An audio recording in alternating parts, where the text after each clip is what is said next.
ಕೊಡಗು ಜಿಲ್ಲೆಯಲ್ಲಿ ಆನೆ ಮತ್ತು ಮಾನವ ಸಂಘರ್ಷಕ್ಕೆ ಮಿತಿಯೇ ಇಲ್ಲದಂತಾಗಿದೆ. ಆನೆಗಳ ಚಲನವಲನದ ಬಗ್ಗೆ ಎಚ್ಚರಿಕೆ ನೀಡಲು, ದಾಳಿಯನ್ನು ತಪ್ಪಿಸಲು ಎಐ ಆಧಾರಿತ ಸೈರನ್ ವ್ಯವಸ್ಥೆಯನ್ನ ಮಾಡಲಾಗಿದೆ. ಈ ಕುರಿತ ಡೀಟೇಲ್ಸ್ ಇಲ್ಲಿದೆ, ನೀವೇ ನೋಡಿ. ಕೊಡಗು ಜಿಲ್ಲೆಯಲ್ಲಿ ಮಿತಿಮೀರಿದ ಕಾಡಾನೆಗಳ ಉಪಟಳ, ಆನೆಗಳ ಬಗ್ಗೆ ಎಚ್ಚರಿಕೆ ನೀಡಲು ಎಐ ಸೈರನ್ ಅಳವಡಿಕೆ. ಕೊಡಗು ಜಿಲ್ಲೆಯಲ್ಲಿ ದಿನ ಬೆಳಗಾದ್ರೆ ಸಾಕು ವನ್ಯಜೀವಿ ಕಾಡಾನೆಗಳ ಉಪಟಳ ಹೆಚ್ಚಾಗ್ತಾ ಇದೆ. ಹೀಗಾಗಿ ವನ್ಯಜೀವಿಗಳ ಸಂಚಾರಕ್ಕೆ ಸಂಬಂಧಿಸಿದ ಅಹಿತಕರ ಘಟನೆಗಳನ್ನು ತಡೆಗಟ್ಟುವ ಸಲುವಾಗಿ ಕೊಡಗಿನಲ್ಲಿ ಪ್ರಾಯೋಗಿಕ ಆಧಾರದ ಮೇಲೆ ಹೊಸ ಯೋಜನೆಯನ್ನು ಕೈಗೊಳ್ಳಲಾಗ್ತಿದೆ. ಈ ಕ್ರಮಕ್ಕೆ ಖಾಸಗಿ ಕಂಪನಿಯೊಂದು ಹಣಕಾಸನ್ನು ಒದಗಿಸಿದ್ದು ಸರ್ಕಾರೇತರ ಸಂಸ್ಥೆಯಿಂದ ಸೈರನ್ ವ್ಯವಸ್ಥೆಯನ್ನು ಸ್ಥಾಪಿಸಲಾಗಿದೆ. ಕೊಡಗಿನ ವಿರಾಜಪೇಟೆಯಾದ್ಯಂತ ವನ್ಯಜೀವಿಗಳ ಚಲನವಲನದ ಬಗ್ಗೆ ನಿವಾಸಿಗಳಿಗೆ ಎಚ್ಚರಿಕೆಯನ್ನು ಕೊಡುವುದಕ್ಕೆ ಸೈರನ್ ವ್ಯವಸ್ಥೆಯನ್ನ ಸ್ನೇಹ ಸಂಸ್ಥೆಯ ಪ್ರಾಯೋಗಿಕವಾಗಿ ಆರಂಭಿಸಿದೆ. ವಿರಾಜಪೇಟೆ ತಾಲೂಕಿನ ಮಲ್ದಾರೆ, ಬಡಗ, ಬಾನಂಗಲ ಮತ್ತು ಸುತ್ತಮುತ್ತಲಿನ ಪ್ರದೇಶಗಳ ಸಂಘರ್ಷ ವಲಯಗಳಲ್ಲಿ 12 ಅಂತಹ ಸೈರನ್ಗಳನ್ನು ಸ್ಥಾಪಿಸಿರುವ ಎನ್ಜಿಒ ಕೆಲಸ ಮಾಡಿದೆ. ಈ ಯೋಜನೆ ಪ್ರಸ್ತುತ ಪ್ರಾಯೋಗಿಕ ಹಂತದಲ್ಲಿದ್ದರೂ ಕೂಡ ಸ್ವಯಂಚಾಲಿತ ಎಚ್ಚರಿಕೆಯ ವ್ಯವಸ್ಥೆಗಳನ್ನು ಪರಿಚಯಿಸುವ ಮೂಲಕ ಸ್ನೇಹ ಸಂಸ್ಥೆ ಕೆಲಸ ಮಾಡ್ತಿದೆ. ಈಗಾಗಲೇ ಗ್ರಾಮದಲ್ಲಿ ಆನೆ, ಕಂದಕ, ಸೋಲಾರ್ ವಿದ್ಯುತ್ ತಂತಿ ಬೇಲಿಯನ್ನು ಅಳವಡಿಕೆ ಮಾಡಿದ್ರೂ ಕೂಡ ಕಾಡಾನೆಗಳ ಉಪಟಳ ಕಡಿಮೆ ಆಗಿರಲಿಲ್ಲ. ಇದರಿಂದ ಗ್ರಾಮೀಣ ಭಾಗದ ಜನರು ಮನೆಯಿಂದ ಹೊರಬರೋದಕ್ಕೂ ಕೂಡ ಹೆದರುತ್ತಿದ್ದಾರೆ.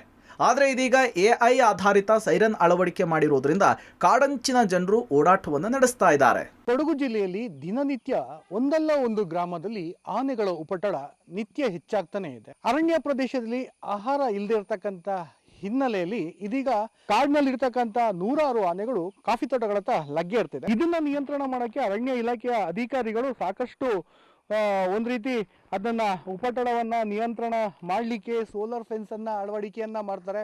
ನೀವು ಇಲ್ಲಿ ನೋಡ್ಬೋದು ಸೋಲಾರ್ ಫೆನ್ಸ್ ಯಾವ ರೀತಿ ಮಾಡಿದ್ದಾರೆ ಅಂದ್ರೆ ಇವತ್ತಿಗೂ ಕೂಡ ಅದರದ್ದು ಪ್ರಯೋಜನ ಒಂದೇ ಒಂದು ಆಗ್ತಾ ಇಲ್ಲ.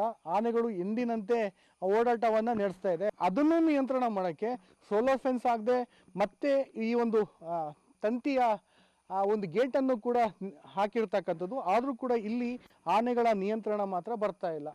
ಹಾಗಾಗಿ ಸಾಕಷ್ಟು ವಿವಿಧ ಯೋಜನೆಯ ಹಂತದಲ್ಲಿ ಕೂಡ ಈ ಒಂದು ಕೆಲಸವನ್ನ ಅರಣ್ಯ ಇಲಾಖೆ ಅಧಿಕಾರಿಗಳು ಮಾಡ್ತಾನೆ ಇದ್ದಾರೆ. ಆದರೆ ಈ ಭಾಗದಲ್ಲಿ ಮಾತ್ರ ಆನೆಗಳ ಉಪಟಳ ನಿಲ್ತಾನೆ ಇಲ್ಲ. ಇದನ್ನ ಇನ್ನೊಂದಷ್ಟು ನಿಯಂತ್ರಣ ಮಾಡಲೇಬೇಕು ಅಂತ ಎಲಿಫೆಂಟ್ ಟ್ರ್ಯಾಕರ್ ಸೌಂಡ್ ಅಂತ ಅದು ಒಂದು ರೀತಿ ಇಡೀ ಈ ಏರಿಯಾದಲ್ಲಿ ಏನಿದೆ ಆನೆಗಳು ಮೂವ್ಮೆಂಟ್ಸ್ ಆಗುವಂಥ ಟೈಮ್ನಲ್ಲಿ ಒಂದು ಸೈರನ್ ಮೊಳಗುತ್ತೆ. ಯಾವ ರೀತಿ ಸೈರನ್ ಮೊಳಗುತ್ತೆ ಅಂದರೆ ಫುಲ್ಲು ಇಡೀ ಏರಿಯಾ ಯಾವ ರೀತಿ ಕರ್ಫ್ಯೂ ವಾತಾವರಣದಲ್ಲಿ ಇರುತ್ತೆ. ಅಂತಹ ಸಂದರ್ಭದಲ್ಲಿ ಆನೆಗಳು ಚಲನವಲನ ಇರೋದ್ರಿಂದ ಇಲ್ಲೊಂದು ಸೋಲಾರ್ದು ಒಂದು ರೀತಿ ಅದರ ಮೂಮೆಂಟ್ಸ್ ಅನ್ನ ಅಳವಡಿಕೆ ಮಾಡಿರ್ತಕ್ಕಂಥ ಎಲಿಫೆಂಟ್ ಟ್ರ್ಯಾಕರ್ ಅಂತ ಹೇಳ್ತಾರೆ ಇದಕ್ಕೆ. ಇದನ್ನು ಅಳವಡಿಕೆ ಮಾಡಿರೋದ್ರಿಂದ ಇಡೀ ಆನೆಗಳು ಮೂವ್ಮೆಂಟ್ಸ್ ಆಗುವಂಥ ಸಂದರ್ಭದಲ್ಲಿ ಇಡೀ ಗ್ರಾಮಸ್ಥರು ಮತ್ತು ಶಾಲಾ ಕಾಲೇಜಿಗೆ ಹೋಗುವಂಥ ಮಕ್ಕಳುಗಳು ಒಂದು ರೀತಿ ಐ ಅಲರ್ಟ್ ಆಗ್ತಾರೆ. ಆನೆಗಳು ಹೋಗಿದ್ದ ನಂತರ ನೀವು ಇದೇ ಜಾಗದಿಂದ ಒಂದಷ್ಟು ಹೋಗ್ತಾ ಇದ್ರೆ ಆನೆಗಳು ಚಲನವಲನ ಮಾಡಿರ್ತಕ್ಕಂಥ ಹೆಜ್ಜೆ ಗುರುತುಗಳು ಕೂಡ ಕಾಫಿ ತೋಟದಲ್ಲಿ ಇದೆ. ಅಂದರೆ ಆ ಭಾಗದಲ್ಲಿ ಸಂಪೂರ್ಣವಾಗಿ ಕಾಫಿ ಇಲ್ಲಿಂದ ಹೊರಟ್ರೆ ನೇರವಾಗಿ ಕಾಫಿ ತೋಟಗಳಿಗೆ ಲಗ್ಗೆ ಇಡ್ತಕ್ಕಂಥದ್ದು. ಈ ಆನೆಗಳು ಹೋಗೋದ್ರಿಂದ ಒಂದು ರೀತಿ ಸೈರನ್ ಮೊಳಗಿದಾಗ ಬರುವಂಥ ವಾಹನಗಳು ಕೂಡ ನಿಲ್ಲುವಂಥದ್ದು ಮತ್ತು ಆಗುವಂಥ ಪ್ರಾಣಾಪಾಯಗಳೇನಿದೆ ಅದೆಲ್ಲವೂ ಕೂಡ ಒಂದು ರೀತಿ ತಡೆಯೊಡ್ಡುವಂಥ ಕೆಲಸಗಳು ಆಗ್ತಾ ಇದೆ. ಇದೊಂದು ರೀತಿ ಇಲ್ಲಿಯ ಗ್ರಾಮಸ್ಥರುಗಳು ಹೇಳುವಂಥ ಮಾಹಿತಿ ಪ್ರಕಾರ ಒಂದು ರೀತಿ ಇದರದ್ದು ಪ್ರಯೋಜನಕಾರಿ ಆಗ್ತಾ ಇದೆ. ಈ ಒಂದು ಸೆನ್ಸರ್ ಸೈರನ್ ಅನ್ನ ಹಾಕಿರೋದ್ರಿಂದ ಎಲಿಫೆಂಟ್ ಟ್ರ್ಯಾಕರ್ ಸೈರನ್ ಇರೋದ್ರಿಂದ ನಮಗೊಂದು ರೀತಿಲಿ ಯಾವುದೇ ಭಯ ಇರೋದಿಲ್ಲ. ಈ ಸೈರನ್ ಮೊಳಗಿದಾಗ ನಾವು ಹೈ ಅಲರ್ಟ್ ಆಗ್ತೀವಿ. ಇದರಿಂದ ಒಂದು ರೀತಿ ಪ್ರಯೋಜನಕಾರಿ ಆಗ್ತಾ ಇದೆ ಅನ್ನೋದು ಕೂಡ ಗ್ರಾಮಸ್ಥರು ಹೇಳುವಂಥದ್ದು. ಯಾಕೆಂದರೆ ಈ ಭಾಗದಲ್ಲಿ 100ಕ್ಕೂ ಅಧಿಕ ಆನೆಗಳು ಇರೋದ್ರಿಂದ ಈ ಪ್ರತಿ ಬಾರಿನೂ ಈ ರೀತಿ ಸಮಸ್ಯೆ ಎದುರಿಸ್ತಾ ಇದ್ರು. ಸೈರನ್ನ ಅಳವಡಿಕೆ ಮಾಡಿರೋದ್ರಿಂದ ಒಂದು ರೀತಿ ಈ ಗ್ರಾಮದ ಸುತ್ತಮುತ್ತ ಜನಗಳಿಗೆ, ಶಾಲಾ ಕಾಲೇಜಿಗೆ ಹೋಗುವಂಥ ವಿದ್ಯಾರ್ಥಿಗಳಿಗೆ ಒಂದು ರೀತಿ ಪ್ರಯೋಜನ ಆಗ್ತಿದೆ ಅಂತಲೇ ಹೇಳ್ಬೋದು. ಇನ್ನು ಎಐ ಆಧಾರಿತ ವ್ಯವಸ್ಥೆಯ ಮೂಲಕ ಆನೆಯ ಚಲನವಲನವನ್ನು ಪತ್ತೆ ಹಚ್ಚಲಾಗುತ್ತೆ. ಇದಲ್ಲದೆ ಆನೆ ಇದ್ದಂತಹ ಸ್ಥಳವನ್ನು ಆಧರಿಸಿ 1 ಕಿಲೋಮೀಟರ್ ವ್ಯಾಪ್ತಿಯೊಳಗೆ ನಿವಾಸಿಗಳನ್ನು ಎಚ್ಚರಿಸಲು ಸೈರನ್ ಅನ್ನು ಮೊಳಗಿಸಲಾಗುತ್ತೆ. ಹೀಗಾಗಿ ಸುತ್ತಮುತ್ತಲಿನ ಗ್ರಾಮೀಣ ಭಾಗದ ಜನರು, ಶಾಲಾ ಕಾಲೇಜಿನ ಮಕ್ಕಳು ಯಾವುದೇ ಭಯವಿಲ್ಲದೆ ಹೆಜ್ಜೆ ಹಾಕ್ತಿದ್ದಾರೆ. ನಿತ್ಯ ಕಾಫಿ ತೋಟಗಳಲ್ಲಿ ಕಾಡಾನೆಯ ಹಿಂಡುಗಳು ಕಂಡು ಬರ್ತಾ ಇದ್ದ ಹಿನ್ನೆಲೆಯಲ್ಲಿ ಶಾಲೆಗಳಿಗೆ ತಮ್ಮ ಮಕ್ಕಳನ್ನು ಕಳುಹಿಸಲು ಪೋಷಕರು ಹಿಂದೇಟು ಹಾಕ್ತಿದ್ರು. ಇದೀಗ ಆನೆಗಳ ಚಲನವಲನದ ಬಗ್ಗೆ ಎಚ್ಚರಿಕೆಯನ್ನು ಕೊಡುವುದಕ್ಕೆ ಎಐ ಆಧಾರಿತ ಸೈರನ್ ವ್ಯವಸ್ಥೆ ರೂಪಿಸಿರುವ ಹಿನ್ನೆಲೆಯಲ್ಲಿ ಕಳೆದ ಕೆಲ ದಿನಗಳಿಂದ ಸರ್ಕಾರಿ ಶಾಲೆಗಳತ್ತ ಮಕ್ಕಳು ಹೆಜ್ಜೆ ಹಾಕ್ತಿದ್ದಾರೆ.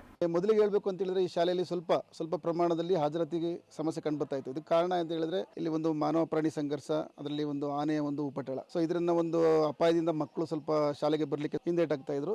ಈ ಸಮಯದಲ್ಲಿ ಅರಣ್ಯ ಇಲಾಖೆಯಿಂದ ಈ ಆನೆ ಓಡಿಸ್ಲಿಕ್ಕೋಸ್ಕರ ಒಂದು ಧ್ವನಿವರ್ಧಕವನ್ನು ಅಳವಡಿಸಿದ್ದಾರೆ. ಇದು ಸರಿಸುಮಾರು 2 ಕಿಲೋಮೀಟರ್ ವ್ಯಾಪ್ತಿ ಆನೆ ಉಪಟಳ ಕಂಡು ಬಂದಾಗ ಸೈರನ್ ಮಾಡೋದ್ರಿಂದ ಮಕ್ಕಳಲ್ಲಿ ಮತ್ತೆ ಪೋಷಕರಲ್ಲಿ ಒಂದು ಎಚ್ಚರಿಕೆ ಗಂಟೆಯನ್ನು ಬಾರಿಸ್ತದೆ. ಸೈರನ್ ಧ್ವನಿವರ್ಧಕ ಬಂದಿದ್ರಿಂದ ಮಕ್ಕಳು ಯಾವುದೇ ಒಂದು ಭಯ ಇಲ್ಲದೇನೆ ಬರ್ತಕ್ಕಂಥ ಒಂದು ವ್ಯವಸ್ಥೆ ಸೃಷ್ಟಿಯಾಗಿದೆ. ಇದರಿಂದ ಶಾಲೆಯಲ್ಲಿ ಸ್ವಲ್ಪ ಪ್ರಮಾಣದಲ್ಲಿ ಹಾಜರಾತಿ ಪ್ರಮಾಣ ಏರಿಕೆಯಾಗಿದೆ ಅಂತ ಹೇಳ್ಬೋದು. ಒಟ್ನಲ್ಲಿ ಎಐ ಆಧಾರಿತ ವ್ಯವಸ್ಥೆಯ ಮೂಲಕ ಆನೆಯ ಚಲನವಲನವನ್ನ ಪತ್ತೆ ಹಚ್ಚಲಾಗುತ್ತೆ. ಆನೆ ಇದ್ದಂತಹ ಸ್ಥಳವನ್ನು ಆಧರಿಸಿ 1 ಕಿಲೋಮೀಟರ್ ವ್ಯಾಪ್ತಿಯೊಳಗೆ ನಿವಾಸಿಗಳನ್ನ ಎಚ್ಚರಿಸಲು ಸೈರನ್ ಮೊಳಗಲಿದೆ. Mallikarjun, public TV, Madikeri.